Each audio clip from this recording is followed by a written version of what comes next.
muito bem-vindos todos. Vamos começar o nosso encontro com um cântico litúrgico de nossa cantora querida Nabila Salum, que vai abrir o nosso encontro com essa oração cantada. Por favor, Nabila.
Obrigado pela cantora Ramila. Que Deus te dá força por esse tempo. Mesmo cansada e com gripe, ela conseguiu cantar hoje. Boa tarde a todos. Boa tarde. Sua reverendíssimo cardeal Dom Orani João Tempesta, Sua reverendíssima eminentíssimo arcebispo Crisóstomo, excelentíssimo reverendíssimo Dom Capelão, excelentíssimo cônsul-geral do Líbano no Rio de Janeiro, Joe Terek, e a senhora Consoleza Pascal, Ahla Sahla Fikum, de Rio de Janeiro, e Canice Ana. Reverendos Padres Roman, Padre Henrique, Padre Fábio, Cônego Fábio e Padre Nelson, e os reverendos Padres e Diáconos, os representantes da Associação Ortodoxa de Senhoras e os representantes do Conselho do Vicariato Patriarcal Antioquino do Rio de Janeiro, todos vocês são bem-vindos.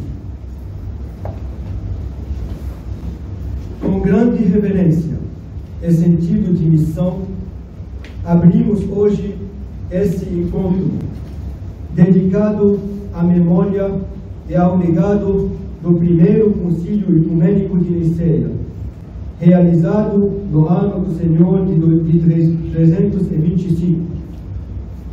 Neste evento histórico e fundacional, reuniram-se os bispos da Igreja de Cristo, sob a inspiração do Espírito Santo e o olhar atento do imperador Constantino, para preservar a unidade da fé apostólica e defender a verdade revelada contra as heresias que ameaçavam dilacerar o corpo de Cristo.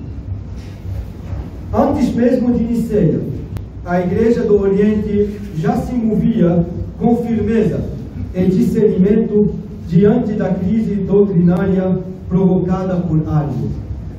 O Concílio de Antioquia, também realizado em 325, foi uma convocação estratégica e providencial, reunindo principalmente bispos orientais.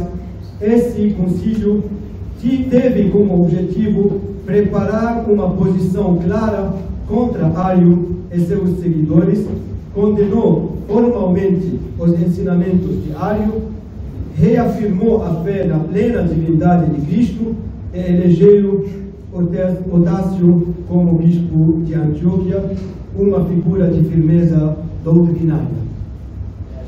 Em muitos sentidos, o Concílio de Antioquia preparou o caminho para o Concílio Maior de Niceia, como uma voz que antecede a proclamação universal da verdade. Niceia, portanto, não surgiu no vácuo. Foi o desdobramento solene de um movimento eclesial mais amplo, uma resposta orante, teológica e pastoral da Igreja à ameaça do erro. Ali, a Igreja elevou sua voz e proclamou com clareza e autoridade que o Filho é luz de luz, Deus verdadeiro de Deus verdadeiro, gerado e não criado, consubstancial ao Pai. Foi em Niceia que se afirmou a verdadeira identidade de Jesus Cristo, como Deus encarnado, fundamento da nossa salvação e da nossa esperança. Ao revistarmos os atos, os debates, as decisões e os frutos desse santo concílio, não nos voltamos ao passado por mera curiosidade acadêmica, mas buscamos beber da fonte da ortodoxia que ali brotou, conscientes de que os mesmos desafios, heresias, disfarçadas, divisões e ataques à tradição continuam a nos interpelar no presente. Niceia é, portanto, um farol para os nossos dias, um chamado à fidelidade, à coragem e à comunhão.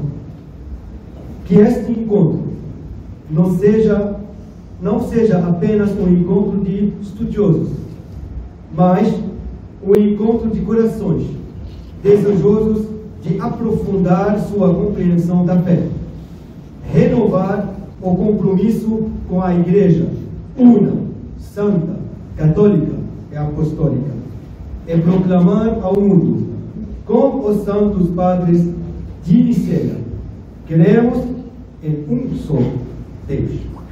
Obrigado.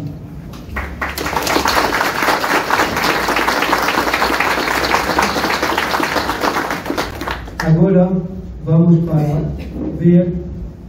viajar para Niceia, na Turquia, para ver juntos o local onde foi feito o primeiro concílio de Niceia.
4 minutos para Niceia e voltamos para cá.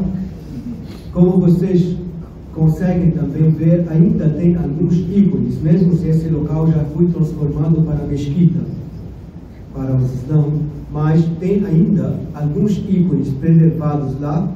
Tem o local onde realmente o imperador sentou e os 318 bispos ao redor dele, compartilhando esse concílio muito importante para a vida da igreja.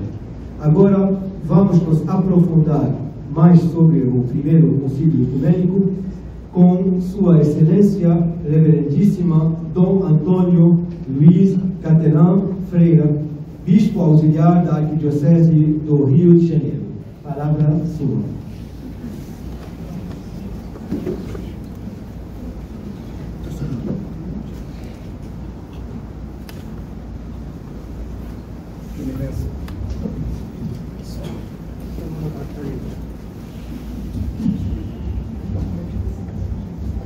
Eminência Reverendíssima Dom Orali João Tempesta,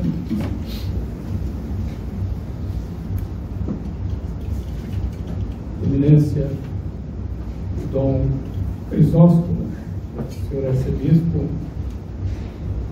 Eparquial, Eminência Reverendíssima Dom Teodoro, Vigário Patriarcal, caros padres, diáconos, Sr. Canso, Sra. Consuleira, senhores diáconos, amigas, amigos, optei por fazer-lhes uma breve apresentação de algumas questões que foram tocadas nesse documento recentemente publicado a respeito do Concílio de Niceia, preparado por um grupo de peritos, teólogos da Igreja Católica a respeito do Concílio de Niceia. Portanto, não vou tanto fazer um comentário sobre Niceia, mas sobre esse documento que toma de Niceia sua inspiração e apresenta as grandes questões teológicas que ainda hoje precisam ser calibradas, ajustadas a partir do Concílio de Niceia. No dia 20 de maio, nós tivemos a celebração do início da abertura deste Concílio de Niceia, já tão bem apresentado por Sua Eminência.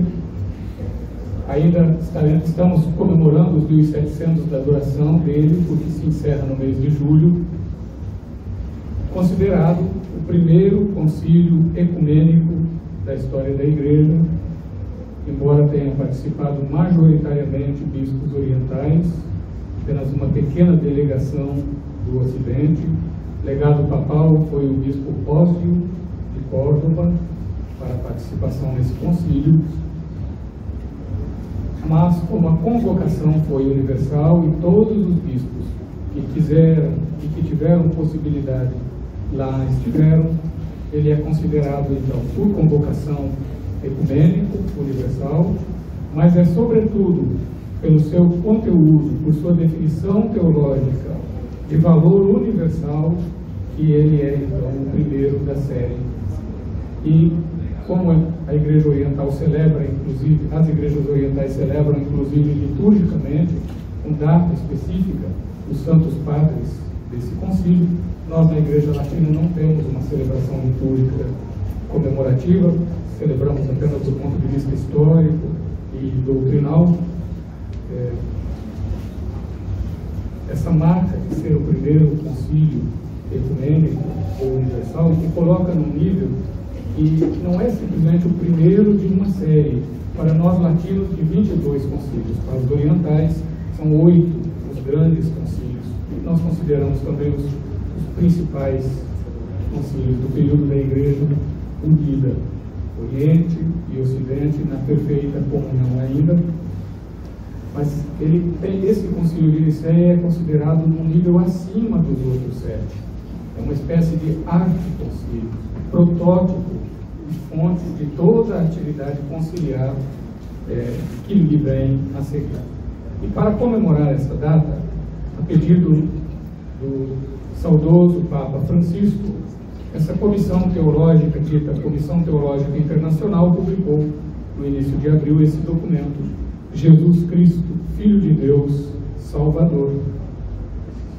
Não está ainda impresso em português, mas já está disponível em diversas línguas no site do Vaticano, na seção da Comissão Teológica Internacional.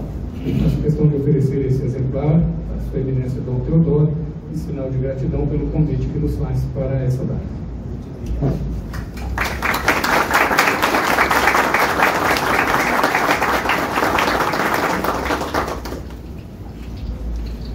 A Comissão Teológica, então, para avaliar a importância que se reveste esse documento para nós, é preciso levar em consideração quem o escreveu, essa Comissão Teológica Internacional.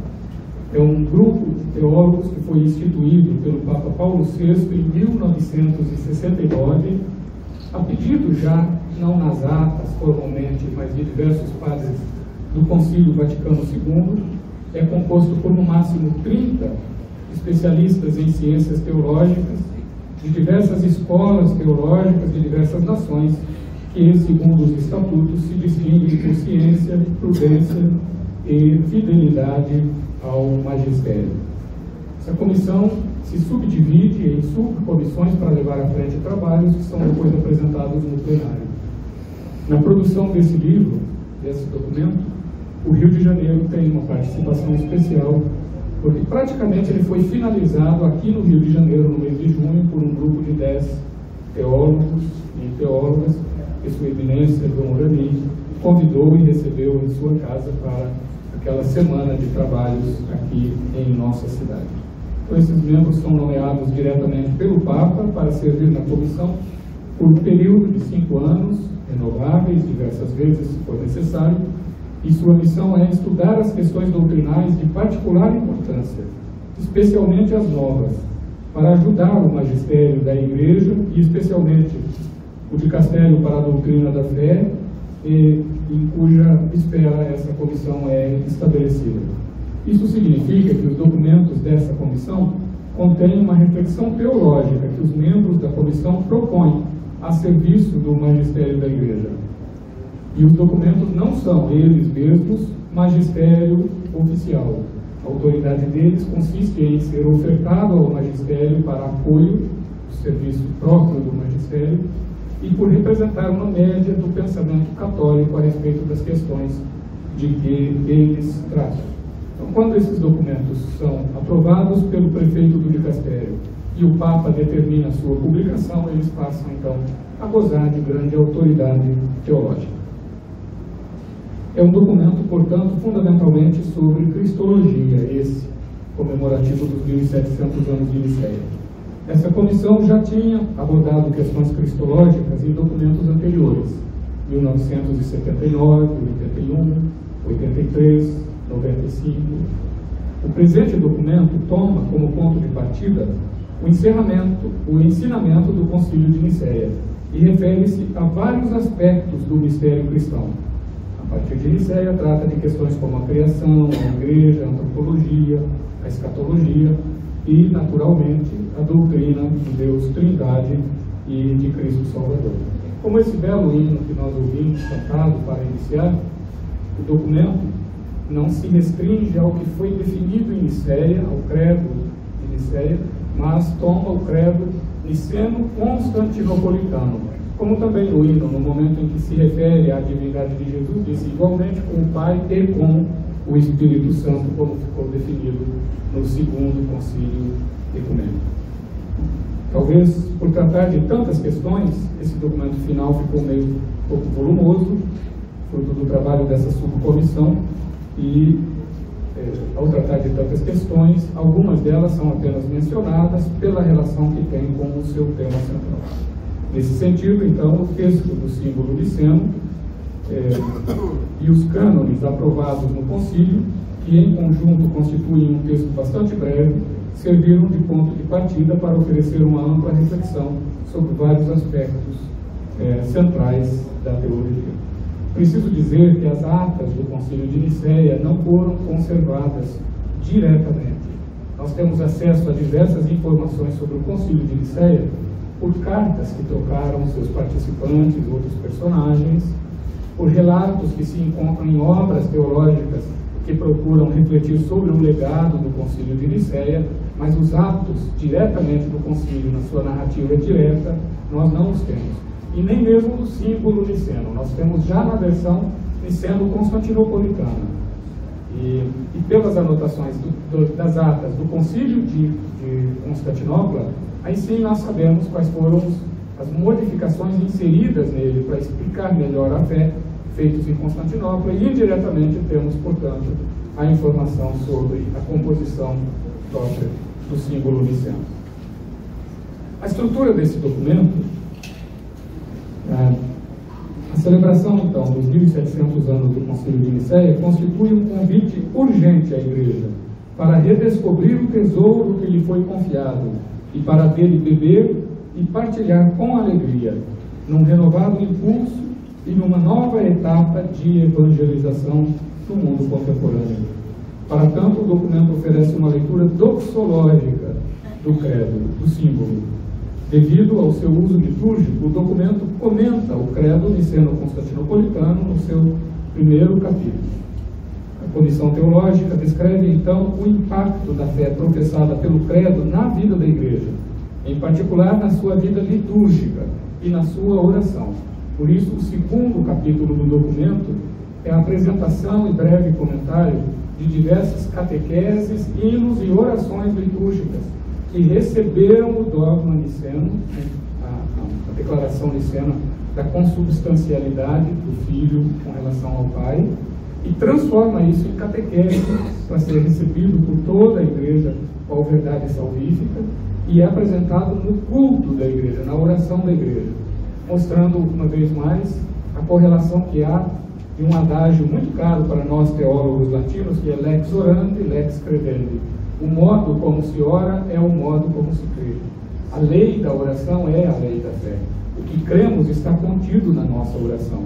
E o que a teologia tem que fazer é extrair, aprofundar, explicar e tornar acessível o que é patrimônio de toda a Igreja, não só dos teólogos, mas de toda a Igreja por meio da oração, principalmente da sua oração litúrgica. A teologia, por excelência, é liturgia, é oração. O terceiro capítulo é tratado, então, a partir da revelação cristã, professada em Nicéia com toda a sua amplitude. E mostra-se ali que o dogma niceno, o ensinamento do Concílio de Nicéia, introduz uma verdadeira transformação no pensamento humano, na filosofia, especialmente na metafísica, e ao mesmo tempo oferece elementos que orientam a configuração da Igreja, porque dá também nos seus cânones normas a respeito da Igreja. O último capítulo do livro analisa, qual o exercício de teologia fundamental, as condições para hoje a fé nicena ser professada, não apenas no momento em que Nicéia o concílio foi celebrado, mas hoje, para professarmos a fé nicena na divindade do Filho de Deus, nosso Salvador, que é que se exige de nós do ponto de vista eclesial e do ponto de vista intelectual. Como apresentado assim de modo geral a estrutura do documento, me fixo em fundamentalmente dois pontos principais. Um que é tratado no capítulo 3º, que se chama interculturalidade, e em seguida o duplo aspecto do ensinamento de Nicéia. Então, a dimensão intercultural do Concílio de Nicéia. O documento não se refere explicitamente à acusação que foi feita na época moderna de helenização do cristianismo pelo Concílio de Nicéia. Esse termo foi utilizado por alguns teólogos, principalmente da escola liberal protestante, para se referirem ao processo de formulação dogmática, utilizando termos da filosofia grega, tais como, no caso de Nicéia, usia, de onde vem homo usius. O hino litúrgico que foi cantado traduziu usia, homo usia, usando dois termos, natureza e essência. Não escolheu um termo apenas, mas como nós pudemos ouvir, ele se refere utilizando dois termos, ambos provenientes da filosofia. Segundo Adolf von Harnack, talvez o mais célebre desses teólogos liberais, as fórmulas dogmáticas seriam então uma corrupção da pureza do Evangelho. A Comissão Teológica Internacional não tratou diretamente dessa questão, mas indiretamente tratou dela, como eu vou mencionar em seguida. A Comissão Teológica, por outro lado, refere-se positivamente ao encontro entre culturas que teve lugar no concílio. Diz: a dimensão intercultural de Nicéia é uma expressão fundamental do cristianismo. Essa dimensão também pode ser vista como um modelo para a época atual. Nicéia utilizou categorias gregas, como usia, da qual derivou homoousios, para exprimir a verdadeira natureza divina do Filho.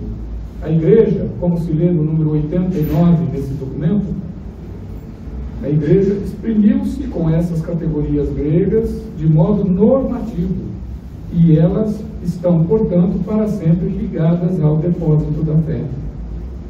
Ao mesmo tempo, cito o documento, ao mesmo tempo, em fidelidade aos termos próprios daquela época e que nela encontram sua raiz viva, a Igreja pode inspirar-se nos padres nicenos para procurar hoje expressões significativas da fé em diferentes línguas e contextos. Por um lado, os termos próprios de Nicéia estão para sempre fixados no depósito da fé, o que não impede, antes estabelece uma urgência de que esses mesmos termos, no seu conteúdo fundamental e no seu significado atual, sejam expressos pela Igreja na sua catequese e em toda a sua produção teológica, de maneira que, com mediação da linguagem atual, possam ser adequadamente compreendidos. Por isso, o documento sobre essa questão conclui dizendo: Nicéia continua a ser um paradigma de qualquer encontro intercultural e da possibilidade de acolher ou forjar novas formas autênticas de expressão da única fé apostólica. Outra questão que é sublinhada no documento da Comissão Teológica é o aspecto soteriológico, salvífico, do dogma, do símbolo niceno. É um aspecto que vale a pena salientar para evitar uma consideração unilateral da cristologia, como se essa pudesse existir separadamente da soteriologia, é a obra salvífica de Cristo. Em outras palavras, nós não olhamos apenas para o Jesus histórico, para prosseguir a sua causa. Aquele a quem contemplamos nos Evangelhos é, ao mesmo tempo, verdadeiro homem e verdadeiro Deus. Como mais tarde outro concílio dirá, consubstancial a Deus na divindade, consubstancial a nós na humanidade. A subcomissão da Comissão Teológica que produziu o documento tentou cobrir, a partir daí, várias questões centrais da teologia cristã, através da relação que podem ter com o ensinamento de Nicéia, com a cristologia, a trindade e a soteriologia, sobretudo, mas com não menos importância a Igreja, a eclesiologia. A tarefa certamente não foi fácil, como se pode imaginar, porque, como já mencionado, os documentos originários de Nicéia, sobretudo as atas, não estão disponíveis de modo direto, mas somente por meio de citações feitas por diversos autores, mas com grande segurança, porque a maioria deles participantes do concílio. Ao tentar tirar conclusões sobre diferentes aspectos do mistério cristão, partindo da reduzida base documental referente à Nicéia, como se faz nesse estudo da Comissão Teológica, é difícil que, em certa medida, não se tenha que ir um pouco além, completando com o ensinamento de outros concílios e da vida litúrgica e orante da Igreja. A leitura do documento, que estamos procurando comentar, coloca-nos perante um texto teológico em que se expõe também juízos de valor e explicações que são tomadas de outros teólogos. Basta ver o grande número de notas de pé de página, de referências bibliográficas, indicando questões atuais conexas. Leitura, portanto, desse documento exige atenção a essas questões atuais que são conexas. Nesse sentido, revelam um legítimo pluralismo teológico. Apenas um exemplo de algumas questões que, no imediato pós-publicação desse documento, começaram a ser discutidas e publicados por teólogos em artigos breves.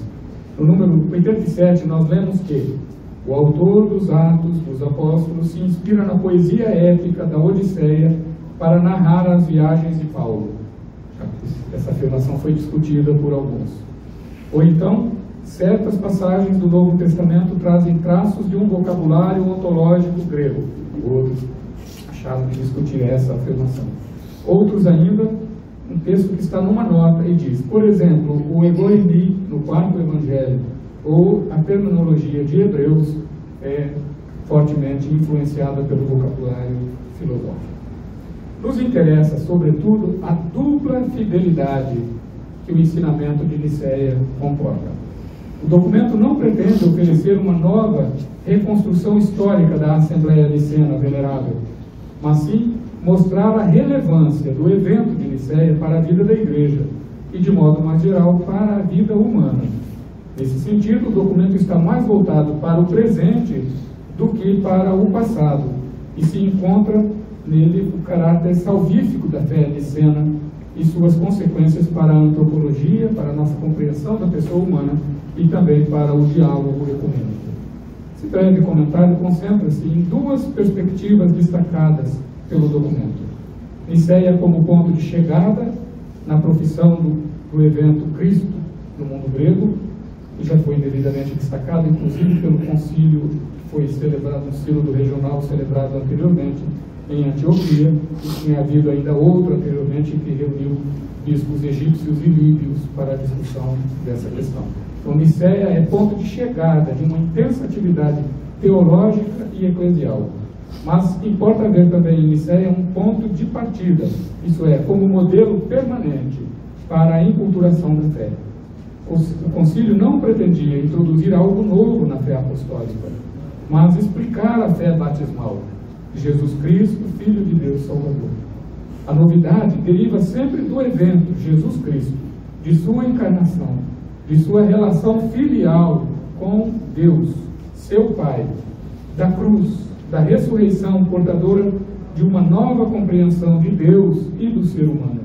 Essa novidade radical, que inicialmente havia sido expressa em termos bíblicos, teve de ser professada num novo contexto de cultura grega, e o Concílio de Nicéia representa, portanto, um momento crucial, um ponto de viragem nesse processo que havia sido preparado pelos autores do século II e III, como São Justino e Orígenes, a modo de exemplo.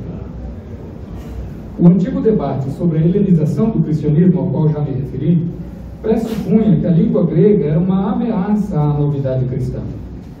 O documento da Comissão Teológica Internacional, ao contrário, afirma que a fé nicena, expressa na língua helenística, introduz a novidade cristã no pensamento grego. Portanto, o credo niceno não implica uma degradação da fé bíblica, mas uma transformação de tipo linguístico, uma expressão da autêntica revelação de Deus, de modo compreensível e acessível a pessoas do mundo helenizado. Como nunca antes, alteridade, relação e reciprocidade manifestam-se como categorias que estruturam não apenas a nossa fé, mas o próprio modo de compreender o ser. A profissão correta de fé cristã é aquela que preserva fielmente a novidade cristã. A historiografia convencional apresenta a heresia como uma novidade. De fato, historiadores do século IV e V acusaram Ário de introduzir novidade, como na história eclesiástica de Sosômeno. Ao contrário, uma reviravolta interessante de linguagem, o documento da Comissão Teológica interpreta a heresia como resistência à novidade, a novidade do Evangelho, que é sempre boa e nova. E a heresia, então, é resistência à novidade de Deus. Portanto, a fidelidade à novidade cristã permanente em um novo contexto cultural também exige uma nova linguagem. O grande Santo Atanásio, em seu De Decretis, explica esse processo. Os bispos de Nicéia não conseguiram encontrar uma expressão bíblica capaz de excluir a interpretação ariana da relação do filho com o pai. Se concentrava sobretudo na discussão de um texto do livro de Provérbios. Então, foram forçados a reunir, identificar, resumir o pensamento das Escrituras por meio do termo grego homoousios. As novas condições culturais exigiam uma nova linguagem para professar fielmente o significado do Evangelho, das Escrituras.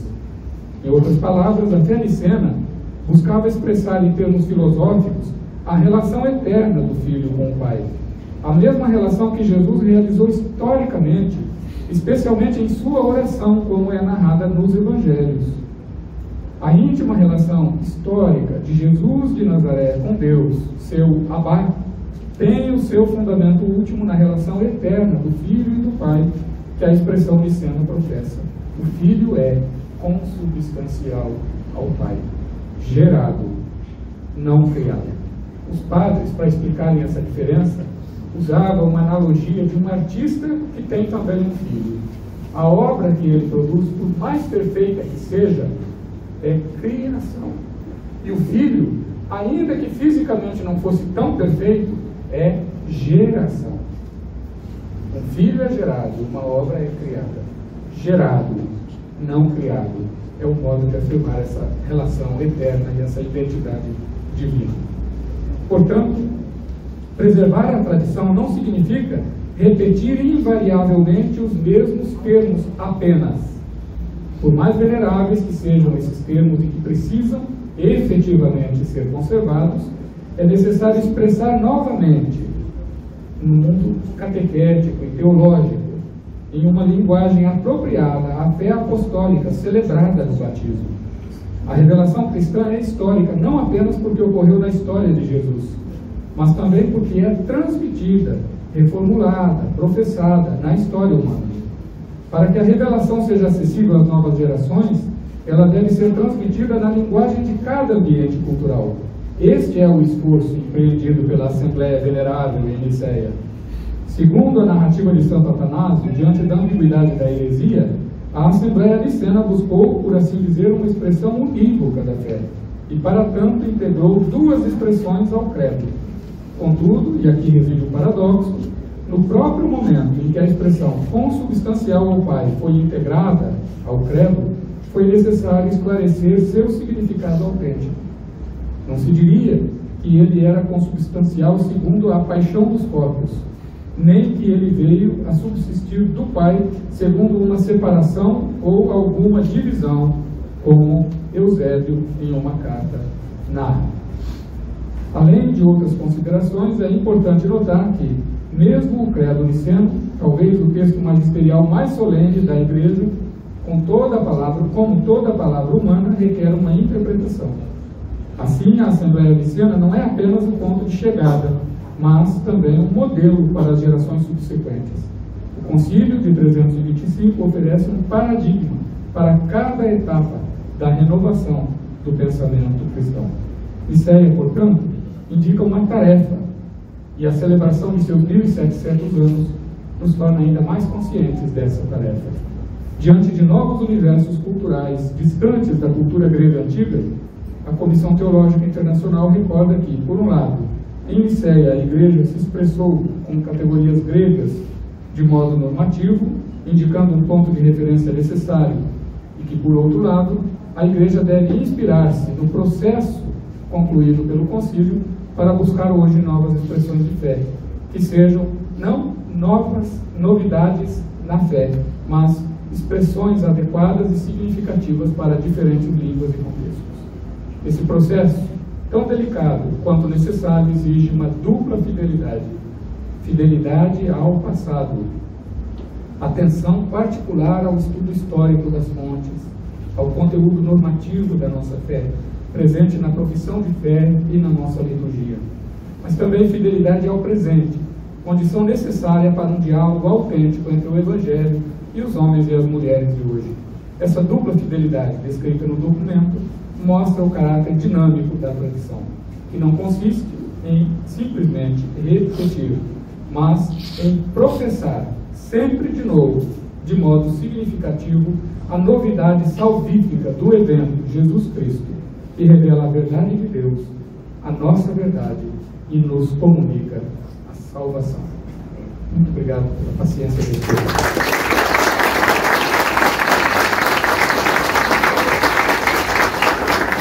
nós agradecemos de coração as palavras de Dom Capelão. Isso mesmo que eu falei. Eu vou me esforçar para estudar latino ainda. Então, também quero registrar a presença do senhor Abraham Kolajão, o embaixador da Juventude Armênia no Brasil, e também a presença de Padre Sérgio Muniz e do Ramon Ordenas, nosso gerente querido. Agora vamos de novo viajar para Niceia para ver uma nova igreja descoberta lá, que também talvez ela pode ser considerada como uma dos locais onde foi feito o concílio ecumênico, o primeiro concílio ecumênico. Vamos juntos.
Arcebispo Eparca da Eparquia do Brasil sobre a Igreja Ortodoxa Polonesa.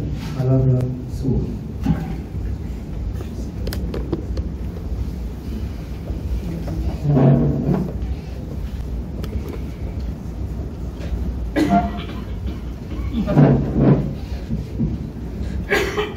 Sua Eminência Santorani, Sua Excelência Dom Teodoro, Sua Excelência Dom Catalã, senhores dignatários, venerável clero e amados irmãos. Sinto-me honrado por esse convite e espero Deus que me conceda esta altura da missão. Não é exatamente uma cola, é um roteirozinho, porque ao contrário do meu santo protetor, eu não falo bem, eu falo muito. Então, para não cansar, eu botei um roteirozinho. E também, para não ser repetitivo, eu gostaria de abordar o primeiro concílio, em Niceia, por uma ótica diferente. Okay? E a primeira coisa que eu gostaria de chamar a atenção de todos é que as igrejas ortodoxas, elas celebram os padres do século em 3 oportunidades diferentes. Né? Nós começamos, por exemplo, a Grande Quaresma, celebrando os padres do 7º Concílio Ecumênico. E terminamos o período pascal nas vésperas de Pentecostes, exatamente 7º domingo, após a Páscoa, celebrando os padres do 1º Concílio Ecumênico.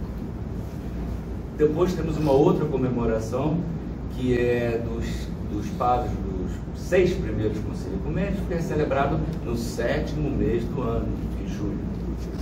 Bom, independente da gente querer fazer interpretações simbólicas do número 7, como alguns estudiosos já fizeram, de achar que seria a completude da criação, como se os padres da igreja estivessem completando aquilo que os apóstolos nos entregavam a partir de Jesus Cristo. Independente disso, porque isso dava uma outra palestra, cara que não faz. Isso nos demonstra a importância desse primeiro concílio. Então, a minha ideia é que a gente tenha, eu queria passar um panorama do que levou ao acontecimento desse concílio, porque ele não surgiu do nada, nem por qualquer motivo. Então, vamos nós. A igreja cristã, ela começou já em Jerusalém, logo após a ascensão de Cristo, enfrentando grandes dificuldades. A primeira dela era entre os próprios judeus em Jerusalém. Como explicar Yahvé, que criou o mundo, que libertou o povo do Egito, que escolheu aquele povo e estabeleceu naquela terra, como que Yahvé agora é Pai, Filho e Espírito Santo? É uma poligamia? Mas para os pagãos, e eu quando digo pagãos, lembre-se, Império Romano, gregos, Egito, logo próximo, Síria, persas, como explicar de que não existia essa quantidade enorme, esse panteísmo, essa quantidade enorme de divindade? Existia só um Deus, o Criador de todas as coisas. Percebe a dificuldade? A igreja começou assim, tendo que enfrentar isso, ok? Bom, essa dificuldade chegou a um extremo de perseguições dentro do império em que ela vivia. Perseguições que levaram a prisões, exílios, torturas, morte de mulheres, homens e crianças. E isso foi os primeiros 300 anos, mais ou menos, da igreja. Então, nesse período, a igreja, e aí nós temos que entender, lembrarmos de São Paulo, a igreja é um organismo vivo, é o corpo de Cristo. Ok? Muito bem. Esse corpo tinha que sobreviver. Então, essa era a grande. Crescer, se fortalecer e sobreviver. Foram os 300 anos de vida da igreja. Muito bem. Mas era necessário que chegasse um momento em que ela amadurecesse, em que ela solidificasse, e encontrasse uma identidade. Porque, afinal de contas, essa questão que eu coloquei no início, da discussão entre judeus e pagãos, era uma coisa que, ao interior da igreja mesmo, não estava clara. E isso era preciso. É como uma pessoa, uma criança, quando chega lá na adolescência dela, ela começa a encontrar os caminhos e a identidade dela. Mesma coisa com a igreja aconteceu. A igreja precisava. Muito bem. E isso nos vem através de uma oportunidade única. Duas pessoas, Constantino e Arius, nos deram essa oportunidade. Mas a igreja, para encontrar essa identidade, ela leva em consideração uma palavra que para nós, ortodoxos, ela é preciosa: a revelação. O que nós chamamos de revelação? Dois exemplos. Na festa da Teofania, celebramos o batismo de Cristo, está lá narrado nos Evangelhos, né? Este é o meu filho bem-amado, em quem eu me comprazo. Tem um outro episódio na Ascensão, de que, novamente, esse é o meu filho, ouvi. O próprio Cristo disse: ninguém conhece o Pai senão o Filho, aquele que enviou. Ele disse também, na chamada oração sacerdotal, que está no Evangelho de São João: Pai, para que eles sejam um como eu sou um. Ok, então isso é muito importante. E isso é o ponto de partida para nós nos aproximarmos de Deus e ter um conhecimento. Saber o que Deus é impossível para o homem. Deus é e a gente não sabe o que isso é. É impossível. Mas o conhecimento de Deus é. Por quê? Porque ele se revelou. A Moisés ele diz: eu sou aquele que é. Ou como outra tradução, eu sou o que sou. Ou seja, o existente. Ok, isso é uma revelação. Com Jesus Cristo, Filho de Deus, ele se mostrou como homem, o Verbo encarnado, Filho de Deus encarnado. Isso é uma revelação. Mas aí eu pergunto para vocês, uma voz e que paira, uma aparição de uma pomba, um espírito em forma de pomba que diz: esse é meu filho bem amado, quem eu me comprazo. Isso explica o quê? Como que eu posso entender? São João Crisóstomo diz: nós usamos imagens e palavras para Deus, as quais não podemos, não corresponde a Deus. É filho, pai, tá, mas não é pai e filho como nós compreendemos. Há que se guardar uma devida proporção. Há uma grande diferença nisso. A imagem de pai e de filho que nós temos, ela precisa ser compreendida em que medida isso acontece na realidade da existência de Deus. Nós não sabemos. E essa foi a oportunidade que Constantino nos deu, libertando a igreja das suas perseguições. Ok.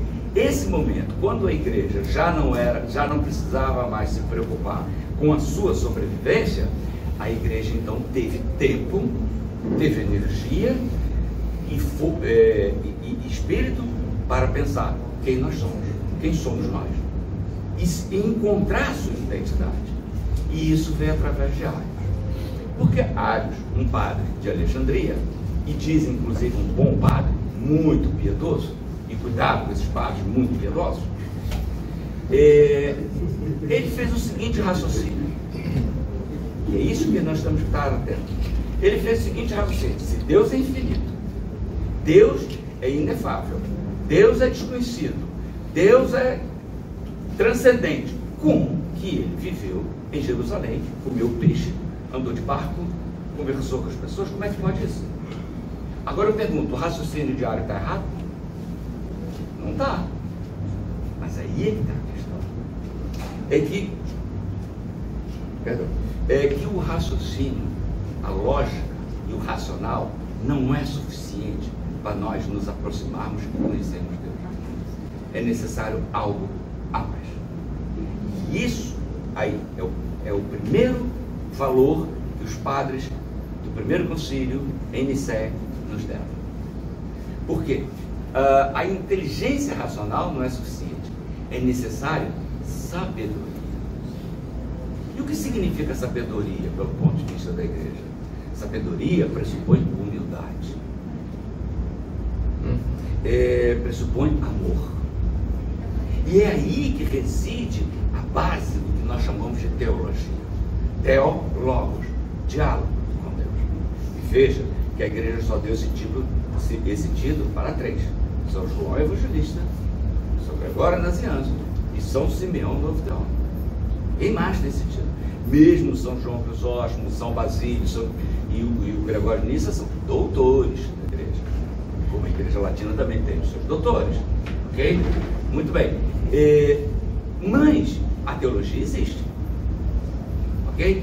E a teologia é dialogar com Deus, falar com Deus. Então é necessário que, diante de uma questão que a gente não compreenda, oremos. Vamos fazer jejum, vamos fazer silêncio e pedir: Senhor, mostra-nos.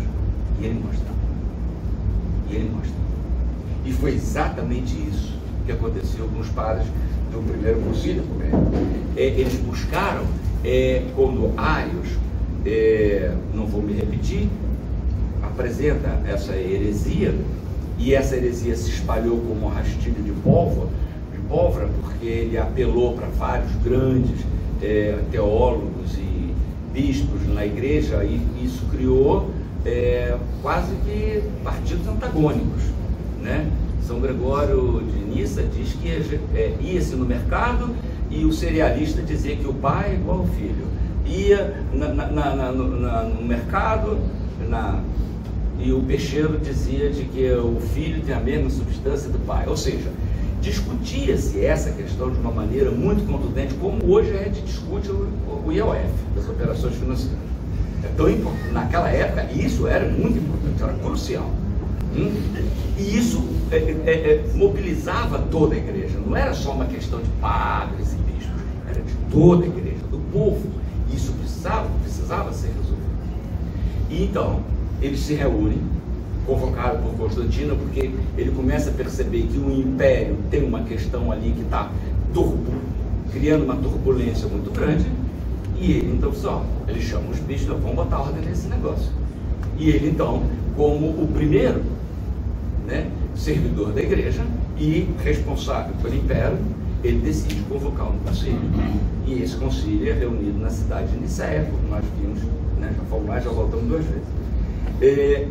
E esses padres fazem isso, ficam mais ou menos de meados de maio, meados de junho, mais ou menos isso, um mês, e oram, fazem jejum e discutem, conversam, debatem, mas não debatem só apenas no sentido racional. Eles vão buscar o que está registrado nas escrituras, que naquela época os evangelhos já estavam definidos, existia o Antigo Testamento, existiam as profecias, e eles vão estudar, e eles vão ler, e eles vão debater,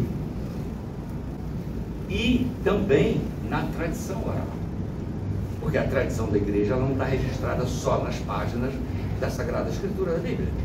Existe ainda hoje uma tradição oral, e eles foram se debruçar sobre isso. Nesse espírito de Senhor, mostra-nos, revela-nos, ensina-nos. Isso é a base da teologia. E eles fizeram isso. Ok. E aí então vem a tal, como Dom Catalã disse, a fórmula do Múcius, né? Consubstancial, a mesma substância.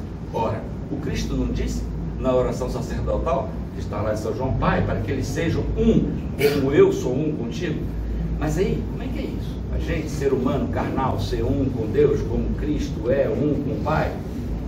Tudo isso é assunto de dogmática, que dá para fazer um curso de 2 anos com aula todos os dias, para a gente realmente aprofundar sobre isso. Não é a situação aqui. Mas só para que vocês saibam que essa foi a grande questão. Uma outra questão que existia, como o Dom Catalã apresentou, é que a igreja foi se apropriando de conceitos e ideias da teologia, né, da filosofia grega, porque a filosofia grega era, digamos, a dinâmica intelectual mais avançada que existia naquele momento no Império. As categorias da filosofia grega: logos, substância, essência, natureza, physis. Mas a igreja, quando se apropria de determinados conceitos da filosofia, ela dá um conteúdo novo, seria um processo de aculturação, digamos assim. Eu prefiro cristificação, cristianização. O logos em Platão é uma coisa, na igreja o logos é outra coisa. Ela tem um conteúdo, uma profundidade muito maior. Então a igreja vai se apropriar de determinadas categorias da filosofia grega para poder ter uma ferramenta de diálogo, de compreensão, de estudo. É um meio, são ferramentas, são instrumentos. Ok? E aí então a igreja, os padres do primeiro concílio ecumênico, eles vão em busca desse entendimento. Do que é isso? O que Cristo quis dizer de que Ele é o Filho? Eu e o Pai ainda trabalham, eu trabalho, meu Pai trabalha ainda até hoje. E ele diz, ele o tempo todo ele diz, o Pai enviará um novo Paráclito. Ele se refere a Deus como Pai. Ele diz, vosso Deus, meu Deus e vosso Deus. Como que é isso? E os padres se debruçaram sobre isso. Ok. Então, o primeiro concílio ecumênico chega à seguinte conclusão, combatendo e botando assim uma barreira no entendimento, na heresia de Arius, dizendo que o Pai e o Filho tinham a mesma substância, tinham a mesma natureza. É a famosa fórmula consubstancial, que não foi exatamente elaborada por São Atanásio, de Alexandria, mas ele foi um grande campeão. Ele lutou a vida inteira sobre essa fórmula. Muito bem. E aí vem a fórmula das duas naturezas, perfeitamente Deus, completamente Deus e perfeitamente homem, mas uma só pessoa, pessoa divina. Uma pessoa, duas naturezas. E também aí o primeiro concílio vai definir o chamado credo de Nicéia, que depois é completado em Constantinopla, que é o que nós professamos até hoje, chamado credo niceno constantinopolitano. Muito bem. Na verdade, existia já o credo. Existia o credo de Jerusalém, existia o credo de Roma, existia o credo de Antioquia, existia o credo alexandrino, que diziam a mesma coisa, em fórmulas diferentes, em palavras diferentes, em expressões diferentes, mas era o mesmo conteúdo, porque era o registro do que se chamava a tradição oral. Ou seja, o credo, ele sintetizava a fé que o povo já vivia, né? E todo o conhecimento daquilo que Cristo tinha nos revelado. Tá. Quando os padres, os santos padres do primeiro concílio, eles definem um credo, eles unificam esses credos todos numa fórmula única. E isso é uma imagem de unidade. Ou seja, os outros são excludentes? São desprezíveis? Não, não são. Mas o credo de Nicéia e Constantinopla serve para nós, para todos os cristãos hoje, como o parâmetro, como a medida de unidade. Aquilo que diz o que é a igreja. Ou seja, estão percebendo que a igreja está começando a entender, ou seja, se identificar a si própria e dar uma identidade? E começa assim: creio em um só Deus, Pai Todo-Poderoso, Criador do céu e da terra, de todas as coisas visíveis e invisíveis, creio em um só Senhor. As fórmulas estão lá. Os padres inventaram isso? Eles não inventaram. Cristo nos revelou. Deus nos revelou.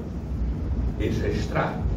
Mas eles traduziram, em criaram uma fórmula, criaram um discurso que fosse palatável, entendível, para que o povo pudesse entender aquilo que é um mistério que foi revelado, complicadíssimo de ser compreendido. A fórmula está ali. É um só Deus, Pai Todo-Poderoso, Criador de todas as coisas, visíveis e invisíveis. Isso é mérito dos padres de Nicéia. A outra, eles definiram a data da Páscoa.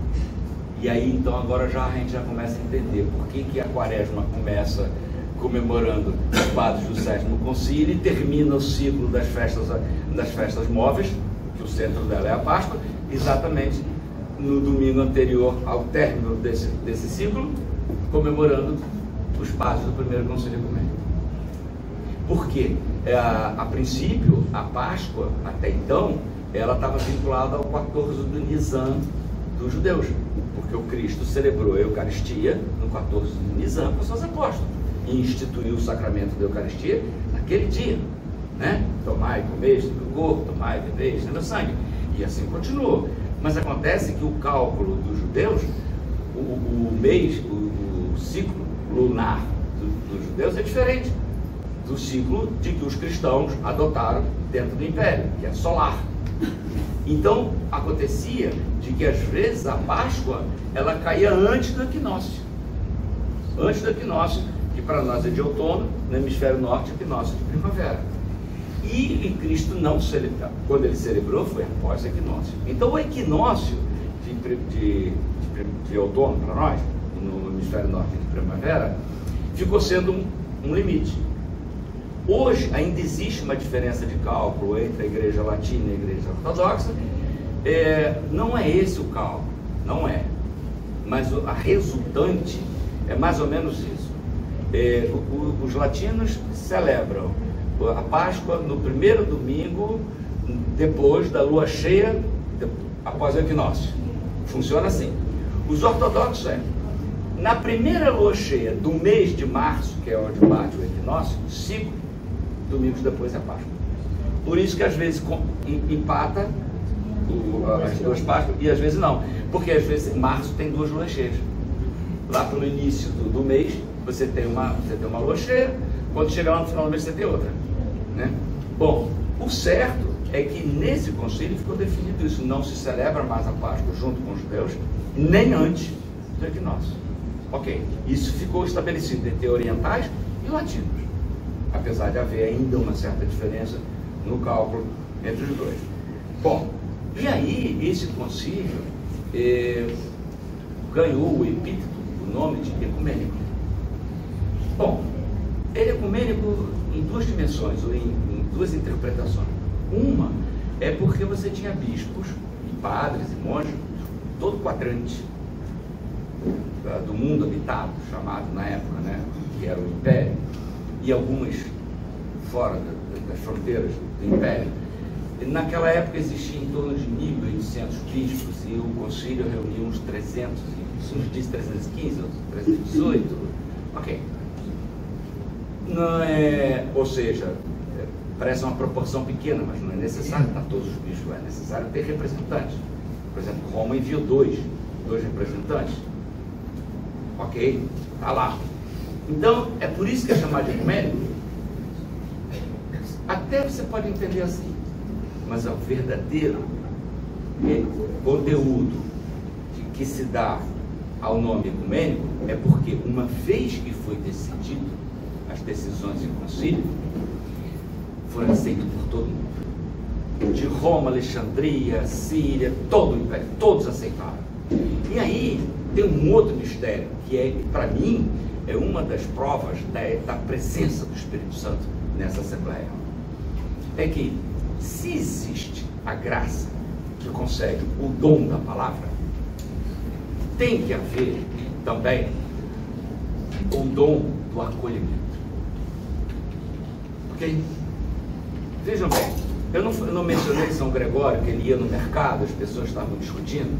Ou seja, isso era algo que era contundente, era incomodativo e era desafiador para todos. As pessoas estavam buscando uma ansiedade. Quando eles descobriram a fórmula homúcio consubstancial, aquilo deu uma espécie de um apaziguamento. É como se todo mundo... É isso mesmo. Isso é a ação do Espírito. Isso é a graça, o dom do acolhimento.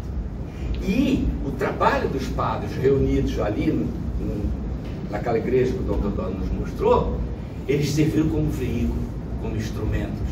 Eles nos concederam isso. Eles foram os verdadeiros sucessores dos apóstolos. Eles levaram, avançaram naquilo que Cristo revelou e não explicou nada, que Cristo não era muito de explicar, não, né? Chegou e perguntou: mestre, onde mora? Bem, gente, é assim. Muito bem. Aquilo que ele revelou aos apóstolos, e os apóstolos traduziram em seus evangelhos, em suas epístolas, em suas pregações, e deixaram depositado em cada comunidade, foi depois, digamos que aperfeiçoada, explicada, facilitada, para que o povo pudesse viver essa fé, né? Então, de fato, os santos padres do primeiro concílio ecumênico, eles foram verdadeiros sucessores dos apóstolos e deram continuidade ao trabalho dos apóstolos. E nisso eles tornaram-se, como disse Dom Catalã, um modelo de unidade, né? E principalmente, uma outra coisa que é fundamental na vida da igreja: colegiabilidade. Não tem como nós não, alguém, qualquer um, por mais inteligente e sábio que seja, vou falar do santo que me protege, São João Crisóstomo, grande teólogo, reverendíssimo. São João Crisóstomo, foi São João Crisóstomo que falou, tá bom, se compromete São João Crisóstomo. Se não tiver de acordo com o Evangelho, se não tiver de acordo com o que os outros padres falam, se não tiver de acordo com a tradição da igreja, é a opinião de São João Crisóstomo. Não, foi Cristo que falou. Bom, aí já é outra coisa. Cristo é Cristo. Percebe? Então, a colegiabilidade é exatamente esse movimento que leva à participação de vários na busca de um entendimento e encontrar caminhos para o conhecimento de Deus. Porque isso todos os padres dizem. O objetivo do cristão é conhecer Deus. Porque senão o que nós estamos fazendo aqui na igreja? Consumindo oxigênio. O nosso objetivo é conhecer Deus. Ok? São Serafim Sarof fala nisso, aquisição do Espírito Santo. Então, e cada um vai conhecer Deus no seu tempo, na sua medida, na sua proporção e na sua maneira. Porque não é igual para todo mundo, não é uma receita. Mas essa busca passa por uma colegiabilidade. E o exemplo é a liturgia.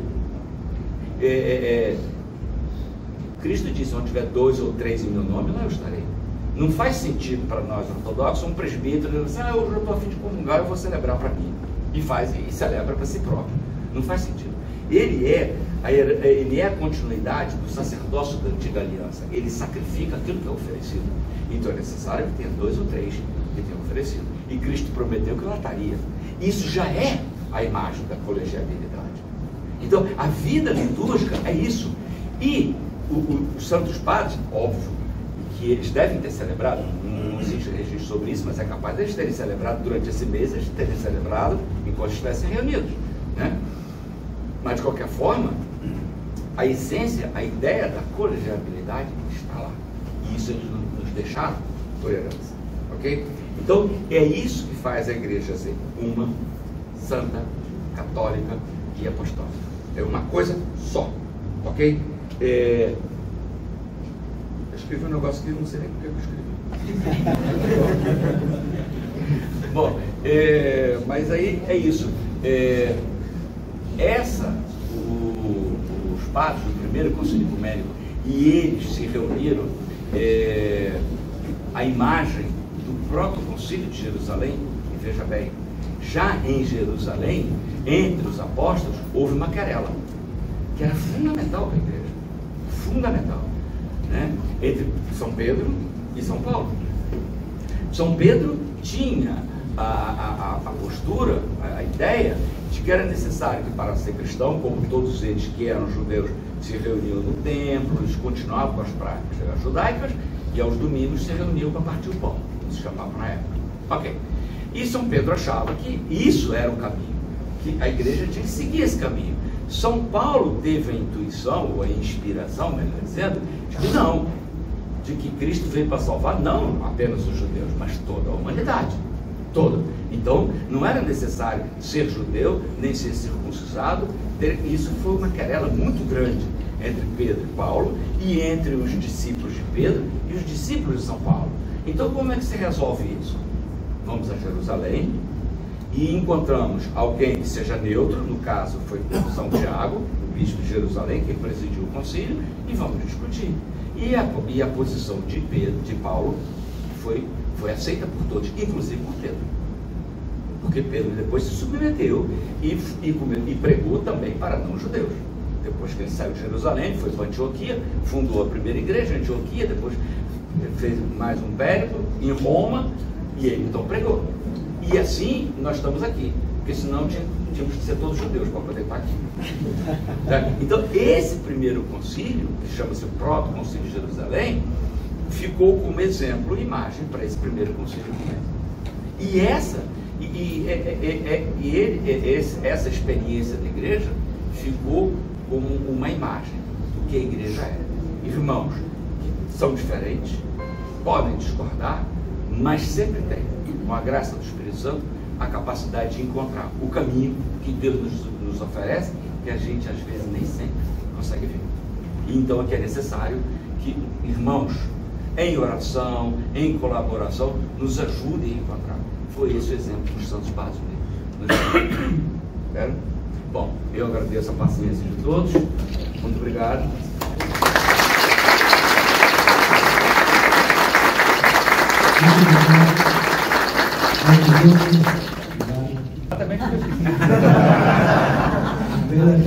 O exemplo real não é isso. Vamos de novo viajar uma terceira vez e última vez para Nicéia.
Agora vamos para a palavra de Dom Guarani João Tempesta, cardeal e arcebispo metropolitano do Rio de Janeiro, que sempre está aqui conosco nesta catedral, e nós também estamos em encontros com ele na Catedral de São Sebastião.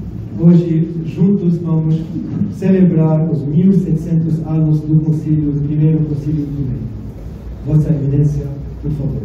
E foi um desses nossos encontros que nós resolvemos trabalhar juntos e nos prepararmos para esse evento que agora está sendo realizado. Recordo quando nós fizemos a proposta, estamos unidos ali na Catedral do Rio de Janeiro para falar que vamos comemorar 1700 anos de Nicéia. Por isso eu agradeço muito, Dom Teodoro, nosso vigário patriarcal da Igreja Católica Apostólica Ortodoxa do Rio de Janeiro, toda a preparação, todo o carinho da preparação, tanto da sede local, como também toda a organização aqui desse simpósio. Todo o carinho que ele devotou nesse aspecto aí. Foi uma proposta que nós aceitamos, estamos aqui hoje um dia muito histórico e é muito bom tudo isso. Agradecemos também ao nosso caríssimo Dom Crisóstomo, da Eparquia do Brasil, da Igreja Ortodoxa da Polônia, e também do Luiz Catela, auxiliar do Rio de Janeiro, por ter introduzido essa discussão. Tem muito a ver ainda, e muita coisa a ser colocada, mas nos abrir os horizontes para podermos falar sobre 1700 anos do Concílio de Nicéia. Também tem comentado o cônsul do Rio e sua esposa, Consuleza, o gestor da juventude também da Armênia, os demais sacerdotes aqui das igrejas orientais. Nós estamos, todas as igrejas orientais do Rio de Janeiro, aqui reunidos num belo momento. Também a Igreja Latina, presente também, nossa alegria, aos irmãos e irmãs das diversas denominações aqui. Por isso, ao concluir esse histórico simpósio, eu não tenho que falar nada daquilo que falou Nicéia, já foi falado bastante, mas agradecer essa oportunidade. Nos reunimos hoje nesse encontro ecumênico, onde católicos romanos e ortodoxos se encontram para celebrar um marco histórico e inestimável importância, os 1700 anos do primeiro Concílio Ecumênico de Nicéia. Um momento importante que estamos todos reunidos, e nós voltamos a estar reunidos hoje para falar sobre esse assunto, toda a questão cristológica, eclesiológica. Este evento não é apenas uma lembrança do passado, mas um testemunho vivo de nossa busca incessante pela unidade na fé. Cremos no mesmo Deus, temos a mesma fé. O Concílio de Nicéia, realizado em 325, foi um divisor de águas na história da Igreja. Ali, os 318 padres, conforme a antiga tradição, se reuniram para professar e consolidar a norma da fé cristã, estabelecendo as bases que nos unificam como seguidores de Cristo. Foi um momento que a Igreja, diante de desafios e heresias, se uniu para afirmar a divindade de Cristo e a verdadeira natureza de nossa fé. Essa união de vozes que ecoou em Nicéia ressoa até hoje, convidando-nos a refletir sobre a importância da unidade em meio à diversidade de tradições que caracterizam a rica tapeçaria do cristianismo. No último dia 7 de junho, falando aos participantes do simpósio Nicéia, Igreja do Terceiro Milênio, como unidade católica e ortodoxa, assim se expressou o Papa Leão XIV. O primeiro concílio ecumênico, falado do Papa Leão XIV, é basilar para o caminho comum que católicos e ortodoxos empreenderam juntos desde o Concílio Vaticano II. Fecha aspas. Essa afirmação nos lembra que, apesar das diferenças que possam ter surgido ao longo dos séculos, a essência da nossa fé permanece inalterada.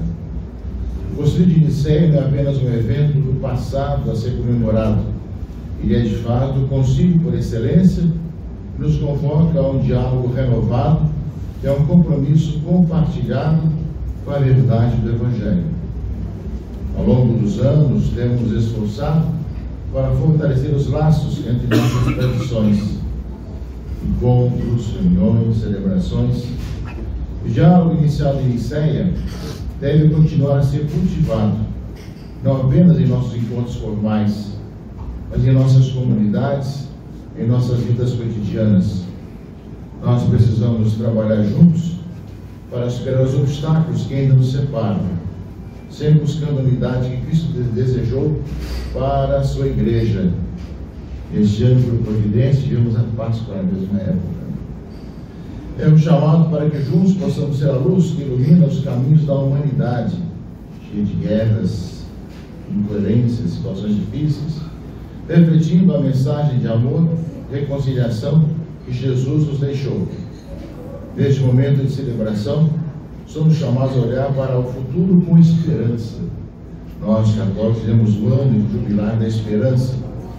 Que este aniversário do Concílio de Niceia nos inspire a aprofundar nosso conhecimento mútuo, a respeitar nossas tradições e a encontrar caminhos concretos para a colaboração.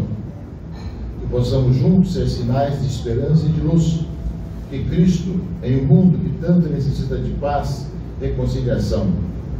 A história da igreja é marcada por desafios, lutas e divisões, mas também por momentos de graça e unidade.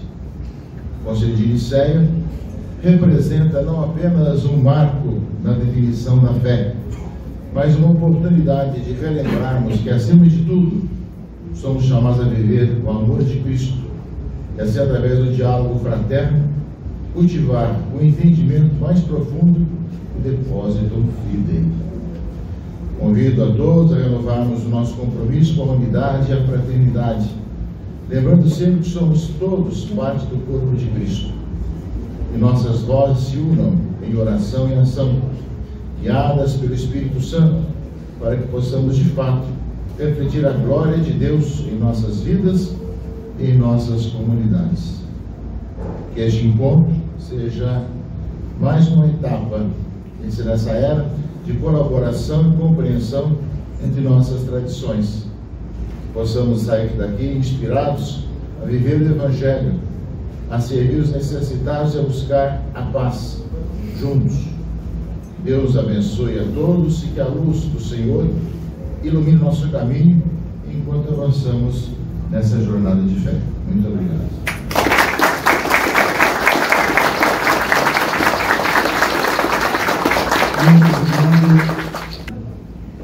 Agradecemos de coração todas as pessoas que ajudaram para preparar esse evento. Agradecemos todos que conosco há muito tempo estavam preparando tudo para que esse dia seja um dia abençoado, cheio de muitas informações e de muitas bênçãos. E agora vou apresentar também uma lembrança do nosso encontro para Dom Guarani I, o ícone do primeiro Concílio Ecumênico.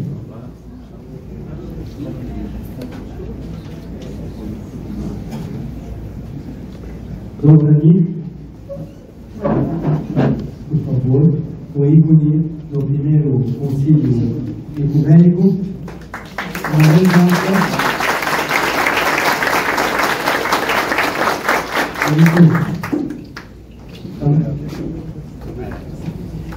Também vou deixar uma lembrança, o mesmo ícone do primeiro Concílio Ecumênico, com a lembrança da festa para Dom Crisóstomo.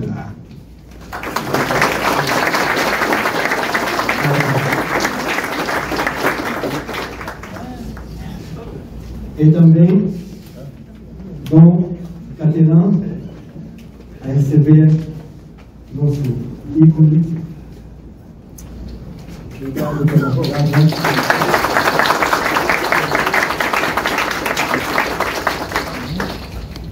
E também o representante da Igreja Ortodoxa Russa no Rio de Janeiro. Através dele, cumprimentamos Dom Leoni. Padre Roman, por favor.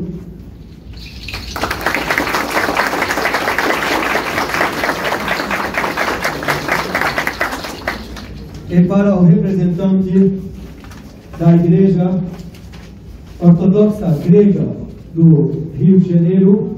Através dele, saudamos Dom Luci e Dom Melétios.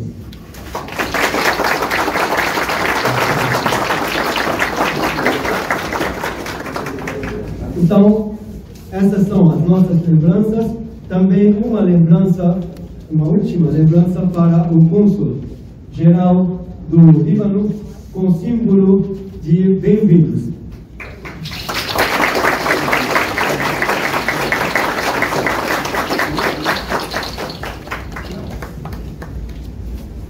Primeira de muitas. نحكون الزيارة الأولى لأكثر من زيارة. Então, e agora, a parte não menos importante, já alimentamos a alma, já alimentamos a mente, agora vamos alimentar o corpo. Mas antes disso, vamos tirar uma foto juntos com o oficial, com todos os sacerdotes aqui presentes, e depois vamos para abençoar a mesa e o coquetel será aberto depois da foto.